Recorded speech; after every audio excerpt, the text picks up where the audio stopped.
Hello, I'm Mahesh again, and today I'm going to talk about beans, which I think are very easy to grow, and they are very good for our health, and also they are very good for the health of our soil because it fixes nitrogen.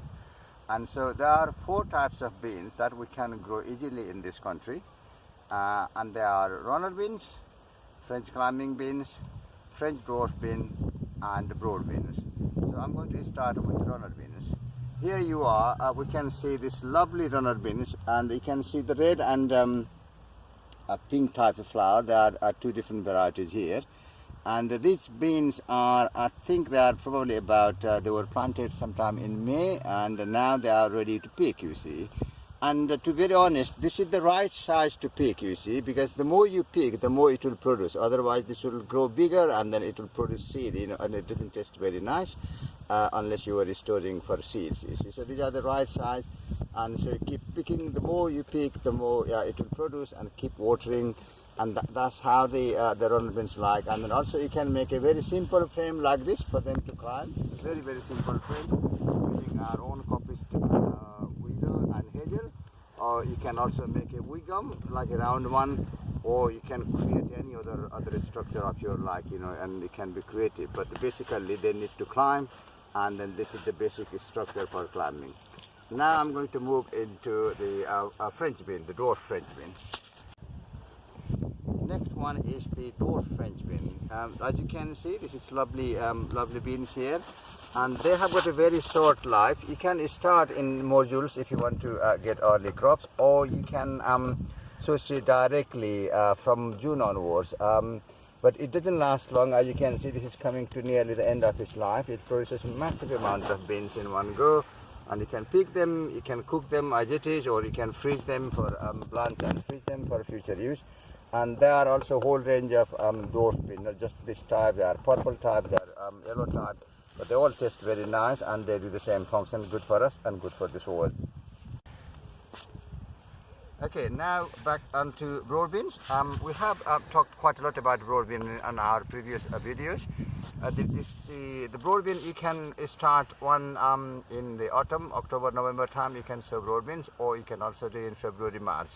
The autumn sowing gives a very good yield. Again, it's very easy to grow crop, and if you do it in the winter, in the autumn, then it is overwintering. The only problem is that when it gets too hot in March, April time, May time, it gets this black fly here. And normally, what you can do, you can pinch the top of this one. As soon as you see a couple of beans formed at the bottom there. Other thing is that you need to keep watering regularly. In terms of picking bean, this is the right size to pick beans if you want to eat the whole beans. But if you like the seeds, pod one, then you have to wait a bit longer. Then it's just you can eat the inside bit, but the outside skin would be very tough. You can also blanch and store the broad bean if you have got quite a lot for future use. Now we'll move on to the last one in the series, is the French climbing bean. Thanks. Okay, last in this series is the French climbing beans. They are different from the French dwarf bean. They produce quite a lot of beans and for a long time. And they are also different from runner beans. They are much more tastier. In terms of French climbing bean also, there are 7 different varieties. Like here on this side, I'm experimenting 3 different varieties here. Once they start producing seeds, we'll make another video and I will show you. And then also I will show you the results, which one is better. There's one from the Heritage Seed Library, there's one from the Real Seed, and then one from the standard variety. There's 3 different types of French climbing beans here. And then on this side is called Borlotti bean, which is very good for drying beans. And then you can produce quite a lot of beans and dry them and keep them for winter use. They are very easy to cook, and then they're very, very tasty. You can also eat fresh, the Borlotti, you can also eat fresh beans. But I think to me it's a waste of beans, because the real bean seeds are more important and very tasty, and you can use when there are no other vegetables in winter. And again, you can see that we've been also talking about the climbing structure for plants like beans here. You saw a very ordinary structure there, and then this one is my own creation, which is the offcut from our willow. When we coppiced willow, there were lots of these big branches and all that, and I just put them on the ground there. They are quite solid, and as you can see, they are happy climbing there. So the message to all our members is that you don't need to buy that very nice slim bamboos imported, mostly imported from China. You can use anything, any cuttings from your garden, as long as they are strong enough.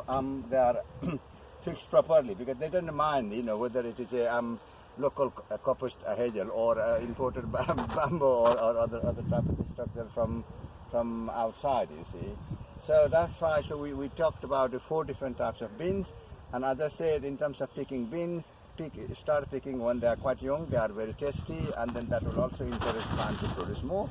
And then in case of barley, if you are interested in drying beans, that's the best variety we have, and this is our own variety. We've been keeping this seed for the last 6, 7, 8 years.